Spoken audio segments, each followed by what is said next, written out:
Masih bisa kecolongan juga ya Prof. Itu udah SOP tuh panjang banget ya. Buka pintu aja dulu awal-awal parno Prof. Buka pintu tuh berasa ada zombie yang mau masuk. Oh iya benar kan. Sampai kayak gitu. Udara luar masuk ke rumah aku nih, takut-takut ada virus juga masuk.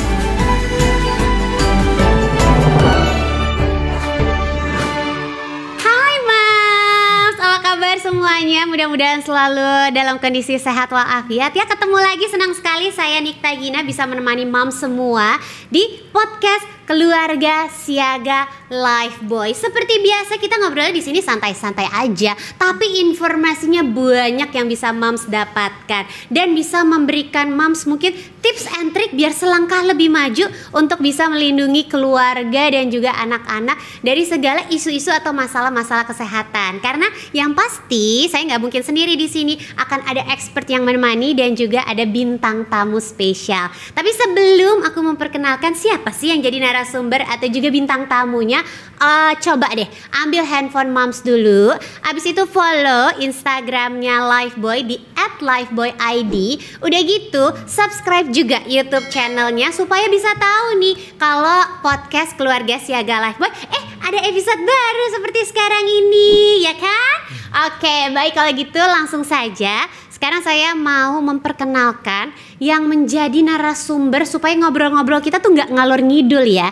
Jadi beliau ini adalah seorang dokter spesialis anak, konsultan infeksi dan juga penyakit tropis. Dan beliau juga salah satu anggota dari Ikatan Dokter Anak Indonesia. Ini dia ada Profesor Dr. Hindra Irawan Satari, spesialis anak, konsultan, master tropical pediatric. Masya Allah luar biasa. Hai Prof. Apa kabar Prof? Sehat ya Prof ya?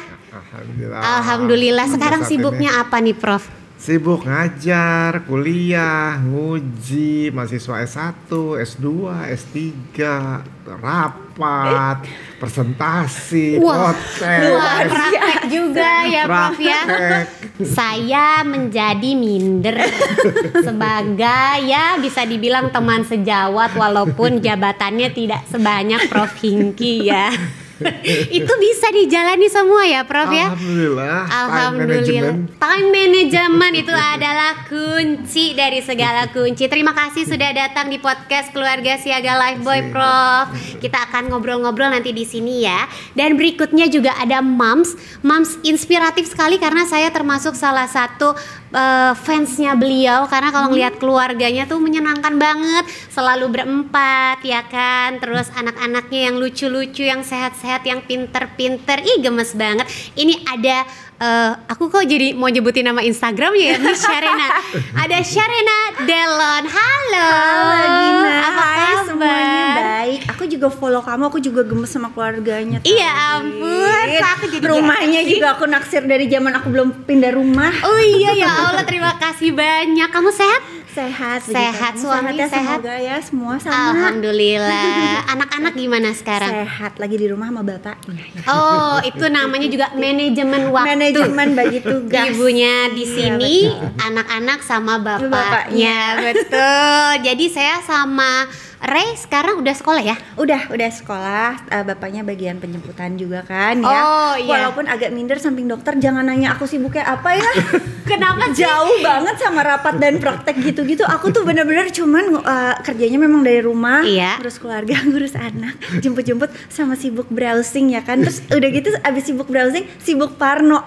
Kamu pernah dengar yang long covid itu? Oh iya bener. Aduh Profesor Dok, gimana ya, baca kayak gitu tuh parno. Jadi diam-diam selalu memantau anak-anak kan. Iya. Aduh Adang kan pernah covid kan? Iya. Aku kan. Jadi tiap mereka terlihat Udah S berapa nih dikit, covidnya? S1. Baru S1 ya. Iya. setiap mereka terlihat lelah atau kayak sulit konsentrasi, langsung deh tuh kan baca-baca lagi. Ngeri banget ya sekarang ya. Oh Bukan iya, hanya karena COVID, memang ada long COVID. si long covid ini konon katanya bisa menimbulkan kayak efeknya setelah covid, terus bisa bikin kayak anaknya toto jadi susah konsentrasi, bisa menimbulkan kayak komplikasi atau penyakit yang lain gitu. Tepat sekali. Kalau gitu kebetulan kebetulan ada Prof Hingki juga, kita bisa ngobrolin soal long covid itu ya, biar nggak simpang siur. Karena kan biasanya moms itu kan termasuk saya, itu kan punya rasa parno yang berlebihan. Jadi kadang-kadang kita kayak, apa iya itu betul seperti itu gitu kan, nggak tahu itu hoax atau emang berita yang sebenarnya gitu ya. Mungkin kita bisa langsung tanya Prof Hingki untuk mengawali semuanya nih, dari yang tadi Sharena bilang long covid. Jadi long covid ini sebenarnya seperti apa sih, Prof? Ya, jadi kita udah kenal COVID nih udah hampir 3 tahun. Iya. Penyebabnya udah tahu. Iya. SARS-CoV-2. Gejalanya udah tahu. Iya. Ada yang menghebohkan. Iya. 2 kali heboh ya. Yang pertama kali, kemudian yang Juli. Delta. Sampai sekali kita antri oksigen, antri ICU, antri tempat, antri ke peristirahatan terakhir. Kita udah tahu dia yang berakibat fatal biasanya di saluran napas. Iya. Jadi sesak, ya, kesulitan bernapas, batuk, pilek. Kemudian kita kenal juga, kok setelah itu kayak flu aja. Demam itu tinggi, terus batuk ringan, hidung tersumbat, sembuh. Nah, kita lupa bahwa sekarang kita amati ternyata si virus itu jahat, ganas, dan menyerang seluruh sistem dalam tubuh. Bukan sistem saluran napas aja, saluran cerna, ya, saluran saraf pusat, tapi ternyata dia menyerang sistem imun.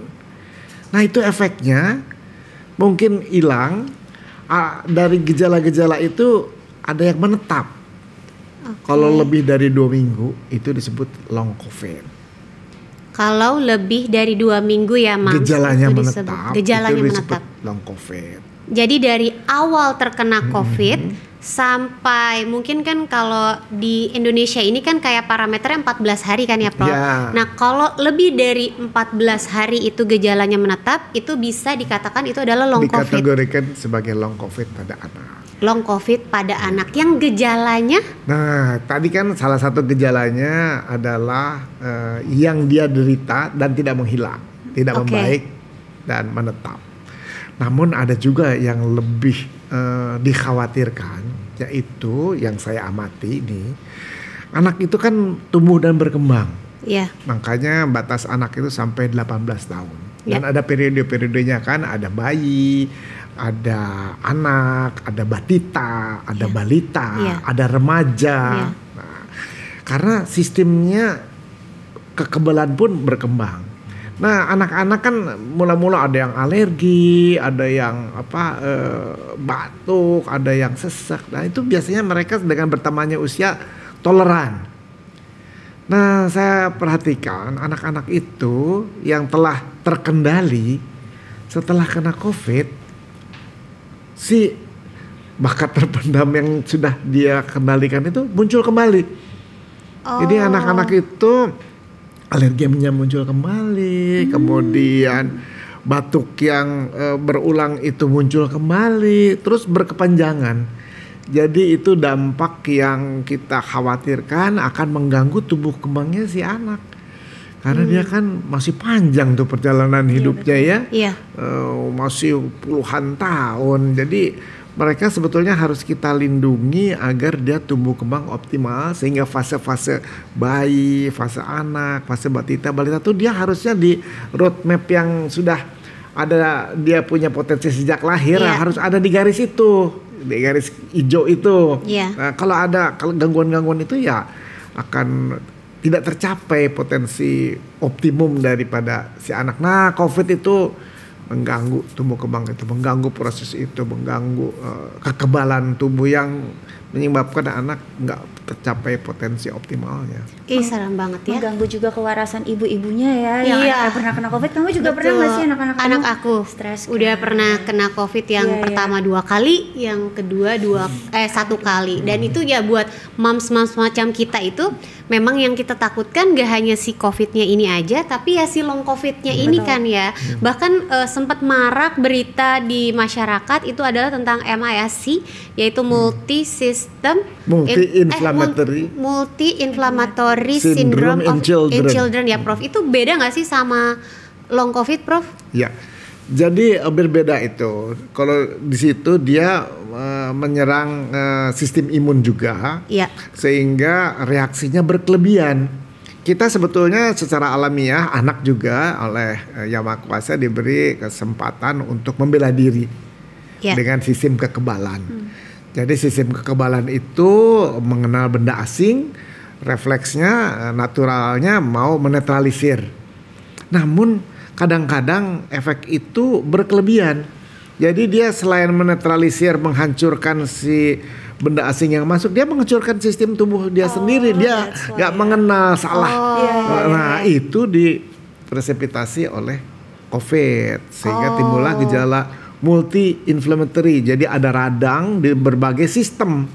Ya. Mau di ginjal, mau di jantung, Iya. mau di paru, mau di saluran saraf pusat, dan itu berakibat fatal pada anak-anak itu, apalagi anak-anak yang mempunyai komorbid tentunya ya. Iya. Anak-anak kan juga ada yang diabetes, anak-anak ada yang hipertensi, anak-anak ada yang asma, anak-anak ada yang punya kelainan jantung bawaan. Iya. Nah itu biasanya terjadi pada anak-anak Jadi ngeri itu. Dan itu yang bisa berakibat fatal ya.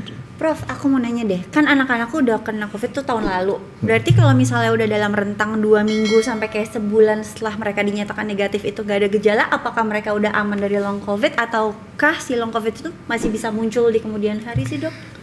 Kan kita baru Belum ketahuan mengenal juga ya. tuh kan.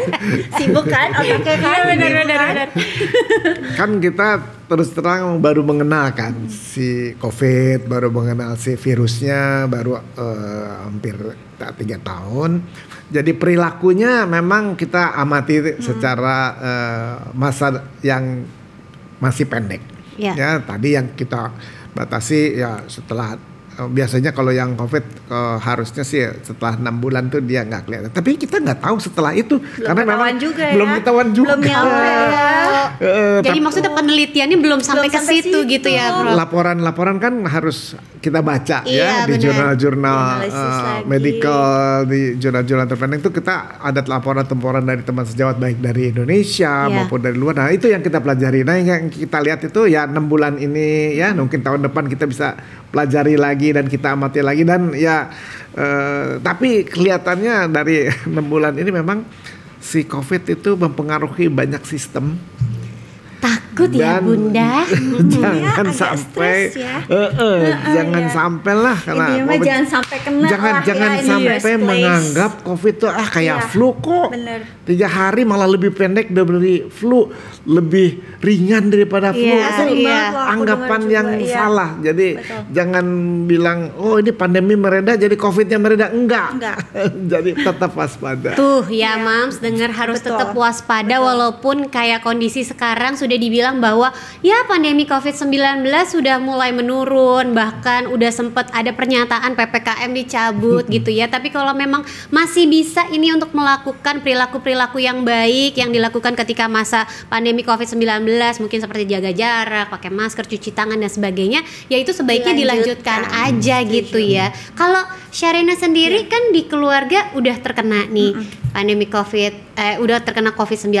Apakah pertahanan semakin ketat ataukah seperti apa nih jadinya sekarang nih yang dilakukan? Sebenarnya tuh aku tergolong yang terparno di zamannya mulai pandemi. Mungkin kamu Oke. juga salah satu follow Instagramku tahu banget parnonya aku kayak apaan tahu. Masih bisa kecolongan juga ya, Prof.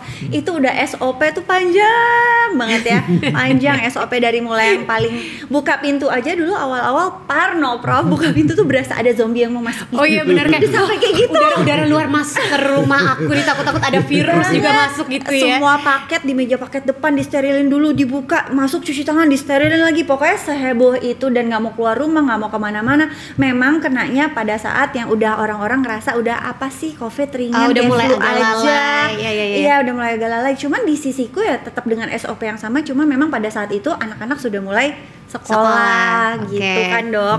Dengan SOP yang sama tetap harus cuci tangan di semua momen penting untuk cuci tangan lah, pulang sekolah tetap harus cuci tangan, harus mandi, harus segala macam. Tapi kecolongan di anakku yang kecil itu juga di acara sekolah udah swab tapi mereka berjam-jam di ruangan yang sama tanpa masker karena mau show kan.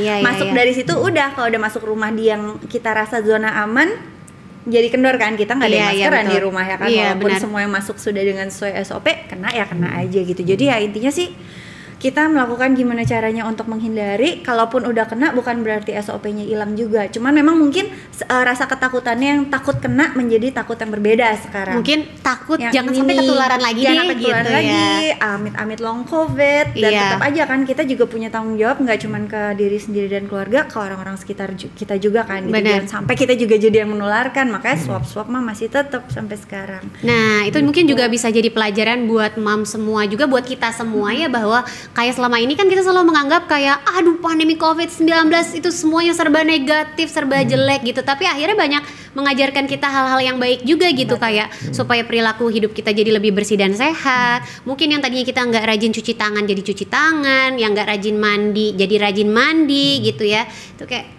ini ke aku sendiri deh. Dan sebenarnya enak banget Kin, aku sampai bilang sama keluargaku, enaknya sekarang aku nggak kayak orang gila sendiri. Biasanya kan dulu zamannya belum ada yang namanya pandemi, Dok, ke restoran apa semprot meja lap-lap sampai bukan cuma atas bawah kan, kalau anak-anak pegang bawah kan, semua di lap heboh. Sekarang kan orang-orang udah melakukan Melakukan itu. hal yang Gua nggak sama. aneh sendiri Iya, sekarang, gitu. betul. Dan cuci tangan kan juga orang kadang-kadang cuma basahin tangan pakai sabun, lewatin. Udah, Kan nggak gitu, gitu, terbukti iya. ya di pandemi Benar. ini kalau cuci tangan ya banyak step-stepnya, kayak harus depannya, Coba belakangnya. gimana? Nah, Profesor, aku tahu, dokter Diliatin udah loh. tahu banget. Iya kan? Cuman ya Sama siapa Prof tahu Didi. ini berguna ya. Oke. Cuci tangan nggak sekedar lewat, harus basahin tangan. Iya. Pakai sabun ya Iya. kan. Cuci depannya, Oke.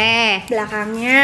Iya, sini. Dan yang anak kecil paling sering miss nih selak-selaknya, Iya, ya betul. kan, yang kadang kalau cuma selewat nggak dapet, terus ujung-ujung jari, Iya. ujung jari jempolnya, Iya. dan ini pergelangan Oh tangan. iya, sama ini ya. Pergelangan Nah, tangan. puter-puter. Dan kalau anak kecil suka gini kan, Oh, jadi kadang iya. suka miss yang dicuci ini nggak dicuci gitu loh. Jadi emang step-stepnya itu ya penting. Nah aku bukan senengnya ada pandemi sih, cuman ya itu hikmahnya dari pandemi. Ada hikmah. Sekarang ini jadi diganaskan lagi gitu loh gerakan cuci tangan secara benar step by Betul. stepnya. Kalau kata bahasa Sunda mah everything happens for a For a reason ya. bener. Gitu. Sunda pisan ya. Sunda pisan, aduh. Ya ampun ya, seperti tadi ya Mam, pokoknya jangan lupa kayak cuci tangan, apalagi kalau yang punya anak-anak kecil. Aduh, kalau anak-anak itu kan nggak bisa dikontrol ya mainnya segala macam. Karena kalau misalnya kayak kita membatasi, nanti kayak pertumbuhan perkembangan kreativitas Eksplorasi jadi terganggu, terhambat betul. ya kan. Tapi kalau kita ngelosin aja, nanti takut kena virus sama kuman-kuman ya. Dari orang tuanya mungkin yang harus bisa ngontrol gitu ya. Ada lagi yang penting vaksin ya, Prof. Ya. Nah, anakku tuh satu 8 tahun, satu 4 tahun ya. Rai udah gede, udah bisa vaksin COVID. Nah, saya Ya. kan baru 4 tahun nih, Dok. Masih simpang siur ya. Iya, beritanya anak saya gimana juga ada yang sih? 4 Mereka tahun, tuh Prof. kapan sih, Bro, bisa Betul. vaksinnya? Tuh Jadi sama. kita kan tahu bahwa ini tamu tadi undang ini menyebabkan pandemi. Ya. Jadi yang sakit jumlahnya luar biasa. Tapi para ahli merancang vaksin dalam waktu yang cukup singkat, namun produsennya terbatas. Jadi akhirnya jumlah vaksin yang dibutuhkan tidak sepadan dengan permintaan. Karena itu harus diprioritaskan. Karena itu mulailah vaksinasi diberi yang aktif pada dewasa muda, kemudian ternyata lansia karena punya komorbid juga angka kesakitan kematian tinggi lansia, kemudian setelah terpenuhi barulah anak-anak remaja. Ya. Nah, untuk itu anak-anak yang balita itu sebetulnya penelitian itu udah dilakukan oleh produsen-produsen. Ada yang mulai umur 3 tahun, ada yang umur di atas 6 bulan, sudah dicoba dan sudah berhasil, terbukti aman dan mempunyai daya lindung. Namun ya kesiapan suatu negara, keuangan, logistik ya semua pendukung itu harus dipersiapkan dengan seksama. Oke. Jadi sabar. sabar ya gini ya. Suatu Sabar saat ya, si produsennya kan harus mendaftar dulu ke Badan POM, Iya. terus diteliti, dikaji oleh tim ahli bagaimana daya lindungnya, keamanannya, kemudian telah disetujui. Nah, kemudian pemerintah kan harus menyediakan untuk seluruh masyarakat, baik yang mampu maupun yang tidak mampu. Jadi harus menyediakan anggaran. Nah itu pun kita harus persiapkan. Nah beresin dulu jadinya nih, yang lansia beresin dulu, yang remaja sudah cukup baik. Nah yang dewasa muda sekarang kita kasih booster. Nanti suatu saat kebagian jatah anak yang di bawah 6 tahun. Jadi kuncinya adalah sabar, supaya ada keadilan yang merata ya bagi seluruh rakyat Indonesia, begitu konsepnya kurang lebih. Tapi aku boleh balik lagi nggak sih, Prof, sedikit aja ke kasus si long covid ini tadi. Kalau kan Prof juga masih praktek kan, jadi masih banyak kontak dengan anak-anak gitu, dengan pasien-pasien. Seberapa besar sih Prof kasus long covid kalau yang selama ini Prof hadapi? Apakah banyak gitu? Jadi sebetulnya long covid kan juga gejalanya nggak jelas dan nggak kadang tidak menonjol gitu ya, atau tidak disadari oleh orang tuanya ya. Yang tadinya suka olahraga sekarang sebetulnya jadi menurun. Itu kan nggak dilihat atau nggak dianggap suatu hal yang terkait dengan COVID atau kirain mah bosen aja gitu. Ya, kemudian ada yang jadi batuk lagi ya, dia bilang iya dulu juga batuk, dia nggak sadar bahwa dulu udah batuk udah hilang sekarang jadi lagi. Batuk lagi. Dulu asma udah hilang sekarang jadi lagi ya. Dulu ada autoimun kemudian kena COVID jadi muncul lagi. Tapi dengan pihak ada yang autoimun kena terus hilang autoimunnya. Jadi memang wah itu beruntung tuh Prof. Iya kayaknya kalau gitu. Dia malah develop immune system lagi. Betul. Jadi kita mesti mengamati terus ya, mengikuti perkembangan. Jadi anak kita perhatikan dan selalu katakan kepada dokter gimana riwayat kesehatan, apa pernah kena COVID atau enggak. Nah kita bisa ngecek. Dari pemeriksaan laboratorium kan kita bisa ngecek apakah ini muncul nggak indikator marker radangnya meningkat atau enggak. Nah kita di situ bisa tahu. Jadi setiap gejala yang ditemukan di anak tolong dikonfirmasi ke dokter anaknya atau dokter umumnya, apakah ini terkait dan apa yang bisa kita lakukan. Tentu kadang COVID-nya udah nggak ada kan, tapi keadaan-keadaan yang nah itu mesti kita bantu si anak agar dia bisa tumbuh kembang optimal itu. Berarti kuncinya adalah di orang tua, apalagi biasanya moms ini ya yang concernnya harus tinggi. Melihat apakah ada perubahan perilaku di anaknya, apakah ada kayak hambatan di pertumbuhan perkembangannya, apalagi kalau sebelumnya ada riwayat pernah terkena COVID-19 gitu ya Prof ya. Dan mungkin kalau jadi seorang moms gitu yang bisa menjadi kayak wah ini warning sign nih, kayaknya ada yang salah nih sama anak saya. Dan juga kayak worst case yang paling buruknya tuh dari si long COVID itu bisa terjadi apa sih Prof? Dia juga ke mental, ke jiwa, kesehatan jiwa, ke psikologis. Itu juga anak bisa murung atau menyendiri, itu ada dilaporkan ya. Takutnya orang tuanya nyangkanya lagi putus cinta ya. Tapi ternyata efek dari COVID. Ya itu juga ada laporan-laporan pun. Jadi seluruh aspek dia bisa menyerang, bisa merusak, bisa menghancurkan. Jadi para orang tua harus waspada, mengamati apa ada yang berubah atau tidak. Nah segera dilakukan menetapkan apakah ini terkait atau COVID atau tidak, sehingga kita bisa tanggulangi. Dan berdasarkan banyaknya laporan tentu kita bisa tahu langkah kita ke depan dan bagaimana supaya antisipasi dan mencegah supaya keadaan ini tidak terjadi. Jadi yang intinya mah jangan kena COVID deh. Kalau bisa. Saya langsung gimana ya? Udah kena lagi anak-anak saya ya. Intinya mah yang basic-basic ya Gin ya. Selain kita harus mantau terus itu, mungkin Dok ngebantu kali ya kalau misalnya kita lebih ekstra ini sih nggak usah COVID ataupun enggak, tetap harus kayak kita memastikan anak-anak istirahatnya cukup gitu ya Dok. Minum air putih yang banyak, asupannya nutrisinya oke. Minimal itu yang bisa kita lakukan kan. Bener, sama tadi itu adalah kayak anak-anak kan hobi memegang apapun, eksplorasi segala macam. Jangan lupa untuk cuci tangan, karena ini memang ada 5 momen cuci tangan yang mungkin moms ada yang udah tahu, ada juga yang belum tahu. Kita kasih tahu lagi bahwa kayak cuci tangan dengan caranya yang tadi seperti ini. ya step kan? cuci tangan Nah, Lifebuoy step itu cuci penting tangan banget gitu. Terus kemudian waktu-waktu yang tepat untuk cuci tangan adalah kayak sebelum dan sesudah makan. Terus juga mungkin kalau kita habis bersin batuk ya kan gitu, Di situ takutnya semua. ada yang nempel di tangan-tangan. Cuci tangan setelah bermain, ini khususnya buat yang punya anak-anak. Terus abis bepergian dari luar kembali ke rumah, itu ada baiknya cuci tangan juga. Dan abis dari toilet, ini juga kadang-kadang suka lupa ya. Kalau udah dari toilet, udah aja siram keluar deh, nggak mampir ke wastafel dulu. Nah itu mungkin bisa Moms tingkatkan lagi di keluarga, caranya mencuci tangan yang benar dan momen-momennya gitu ya. Terus apalagi sih Ibu Sharena nih kira-kira kiat-kiatnya bisa untuk melindungi keluarga? Sebenarnya itu udah paling basic ya. 5 Ya. langkah, 5 momen penting cuci tangan ini kan sebenarnya basic banget ya, Prof. Ya. Tapi masih banyak banget yang belum melakukan itu, Gina. Aku tuh gemes banget. Jadi kayak sering banget kayak kita di public toilet gitu, Ya. misalnya di mall-mall, habis pipis sama-sama keluar pipis, terus dia main ngelengos. Aku tuh gatel banget pengen mengingatkan, Mbak lupa cuci tangan.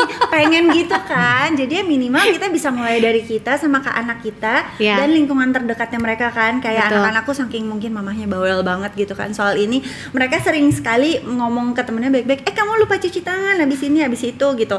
Segitu aja udah lumayan banget, karena kita mungkin bisa ekspektasi berlebihan semua orang akan melakukan ini, tapi enggak juga gitu kan. Iya. Gitu. Setelah batuk bersin, aku masih pernah ada yang bilang ribet banget, masa setiap bersin harus cuci tangan. Ya iya, apalagi kan kita bersin dropletnya di sini semua kan, kita megang ini itu menyebarkan kemana-mana. Jadi ya awareness soal ini juga penting kita tingkatkan ya gitu. Apalagi kayak kita mungkin ada pengaruhnya dari sosial media. Seneng kan kalau kita menyuarakan keluar sana, biar 1 atau 2 orang berubah aja soal ini, kan kita udah lumayan banget ya, Prof. Mungkin Iya, tidak terjadi bener. pandemi kalau semua orang melakukan ini dari Betul. awal. Jadi Gitu. sebenarnya tuh langkah-langkahnya tuh langkah-langkah Simple yang loh. simpel, Iya. yang mudah untuk dilakukan ya, Prof. Tapi kayak kesadaran masyarakat mungkin yang masih perlu ditingkatkan lagi, termasuk juga kayak vaksin COVID-19 ini banyak mungkin yang moms di luar sana anaknya mungkin yang udah usianya 6 tahun ke atas atau start dari 6 tahun, ada yang belum divaksin gitu ya. Seberapa penting sih, Prof, jadinya harusnya vaksin ini? Jadi Indonesia itu telah menyuntikkan vaksin 450 juta dosis lebih. Wow. Nomor 4 di dunia. Wow. Hampir 70% penduduk Indonesia atau sekitar 180 juta udah divaksinasi lengkap. Jadi kita mendapat penghargaan sebetulnya ya, diakui oleh negara-negara dunia bahwa kita berhasil dalam waktu kurang dari 3 tahun menyuntikkan sebanyak itu, sesuatu karya yang fenomenal dan juga membuktikan bahwa vaksin itu aman. Jadi kalau orang mau nanya aman atau enggak, orang kita udah nyuntikin ratusan juta gitu, masa sih masih ada yang saksi bahwa ini enggak aman? Iya. Lalu kita udah tahu gimana waktu kita terjadi outbreak pertama, outbreak kedua, terus lenyap setelah cakupan imunisasi meningkat. Apakah masih mau ngebantah bahwa vaksin itu nggak ada manfaatnya? Iya. Jadi saya kira kepada yang telah memberikan vaksinasi, lanjutkan dengan vaksinasi ulangan.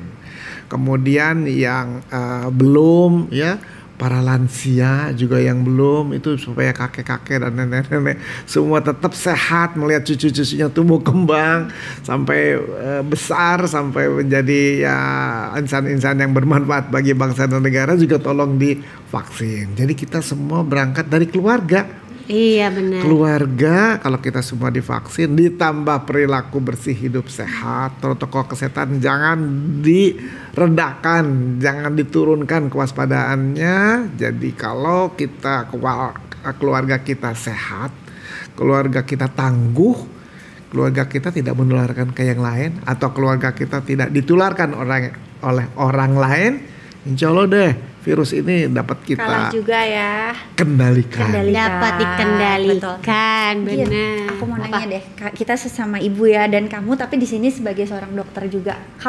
Kamu ada nggak sih tips-tips khusus lagi untuk melindungi keluarga kamu untuk terlindung dari penyakit? Siapa tahu ya kan, aku mau sekalian belajar. Aku tuh sama aja ya, maksudnya langkah-langkah yang dari tadi kita sebutin Basic juga ya. gitu. Kayak yang terpenting pokoknya anak-anak aku biasain cuci tangan. Nggak hanya diperintah tapi kita mencontohkan. Jadi orang tuanya, orang-orang dewasa lah tepatnya yang ada di rumah itu misalnya setiap mau makan, sebelum makan, terus kayak dari mana-mana gitu ya, semuanya cuci tangan. Jadi biar anak-anak ngelihat bahwa kita semua melakukan itu, jadi kalian juga melakukan itu gitu. Ya mungkin kayak sampai sekarang aku masih menerapkan kayak penggunaan masker kalau di tempat apalagi yang tertutup, yang ada kerumunan orang gitu. Jadi biar anak-anak aku juga paham bahwa oh iya, ibu sama papa pakai masker, jadi aku juga ikutan pakai masker gitu. Mandi, pulang dari mana-mana, asupan nutrisi, makanan segala macam ya kayak gitu-gitu diperhatiin. Itu sebenarnya hal-hal yang bisa dibilang tuh bahasa kasarnya mungkin sepele tapi impactnya tuh besar banget. Kalau satu orang melakukan itu terus disebarkan, di-share kebaikan itu ke banyak orang, itu kan jadi kita semuanya jadi ikut sehat ya Prof ya, bener ya. Jadi kita bisa mewujudkan kayak keluarga Siaga Lifeboy yang bersama kita kuat dan wujudkan keluarga Indonesia sehat gitu ya nggak sih? Bener ya? Bener Desi. Mungkin ada lagi yang mau disampaikan dari Prof Hingki? Ya, jadi kebiasaan kita hidup sehat itu kita pertahankan. Nomor 1 cuci tangan. Ya, terbukti si kumannya mati, dia larut ya. Terus pakai masker karena ditularkannya lewat udara, dan dia yang menyebabkan yang berat itu masuknya atau nempelnya di paru-paru. Kemudian kita tahu bahwa itu penularannya dari orang ke orang. Jadi bepergian ke tempat yang tidak perlu, batasi, hindari kerumunan, ya karena disitulah si virus itu subur dan berkembang biak. Lalu kata kunci yang lain tuh tata sirkulasi udara. Cari ruangan yang sirkulasinya baik supaya udara itu tidak mengandung konsentrasi virus yang tinggi. Jadi aliran udaranya harus bebas sehingga dia ditiup menjauhi kita, dan juga konsentrasi virus rendah dan kena sinar matahari. Ya, karena itu juga membantu kita diantaranya tentang pembentukan vitamin D yang berfungsi untuk meningkatkan daya tahan tubuh. Dan selanjutnya ya sebarkan tadi ya, sebarkan pada kebaikan yang lain, ya, mulai dari keluarga kita sendiri dan para orang tua itu panutan dari anak-anak. Ya, jadi perilaku kita tuh selalu jadi role model dari anak-anak. Ya, jadi kalau kita nyuruh anak-anak kita tapi kita sendiri tidak melakukan, ya mau sampai bisa juga nggak bakal. Kan anak-anaknya bisa kayak mama sama papa aja nggak ngerjain, nanti disuruh ngerjain begitu. Iya, sama bener. Ini ya install sabun Lifebuoy di semua wastafel di rumah. Jadi nggak ada alasan sabunnya habis. Terjadi. Betul banget. Ditambah lagi kalau misalnya anak-anaknya sudah berumur 6 tahun, alangkah baiknya kalau untuk vaksin COVID-19. Kalau memang merasa takut, apalagi mungkin anaknya punya komorbid, bisa mungkin konsultasi dulu ya Prof ya ke spesialis anak, apakah anak saya bisa mendapatkan vaksinasi atau segala macam, biar nggak ada keparnoan yang hakiki gitu. Kalau Syarina ada yang mau ditambahkan, mungkin pesan buat moms? Enggak sih, semoga ini podcastnya ditonton banyak orang, awarenessnya meningkat, dan lama-lama kita bisa mengendalikan virus ini ya Dok. Amin. Biar sedikit bisa lebih waras hidup kita ya para ibu-ibu.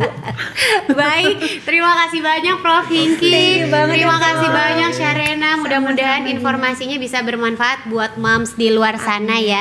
Jangan lupa pokoknya buat moms di like, subscribe, komen, terus di-share juga podcast ini, siapa tahu bisa bermanfaat untuk moms-moms yang lain. Bahkan buat moms yang beruntung subscriber nih, kalau udah nge-subscribe ya podcast Keluarga Siaga Lifeboy, moms bisa dapat hadiah. Hadiahnya adalah bisa mendapatkan produk Lifeboy selama 1 tahun. Wow. Keluarga aku suruh nih ya, lumayan ya kan. Dan juga kalau misalnya nanti moms ada pertanyaan mungkin seputar masalah kesehatan gitu ya, butuh bantuan atau mungkin ingin konsultasi sama dokter, bisa banget, bisa konsultasi gratis di Halodoc. Jangan lupa download dulu aplikasi Halodoc, terus nanti moms bisa beli Lifebuoy body wash yang seperti ini yang ada tulisannya nih, gratis konsultasi dokter Halodoc. Oke, di bagian belakang sini Moms bisa lihat cara-caranya, gimana caranya untuk bisa berkonsultasi langsung dengan dokter, dan ada kodenya. Kodenya adalah Lifebuoy Halodoc. Oke, tuh kan kurang apa coba dikasih konsultasi gratis, dikasih informasi yang bermanfaat. Masa sih nggak terbantu ya kan untuk bisa melindungi keluarga supaya tetap sehat. Oke, kalau begitu terima kasih banyak buat Mam semuanya. Sampai ketemu lagi di podcast Keluarga Siaga Lifebuoy berikutnya. Nikta Gina pamit, sampai jumpa, bye-bye.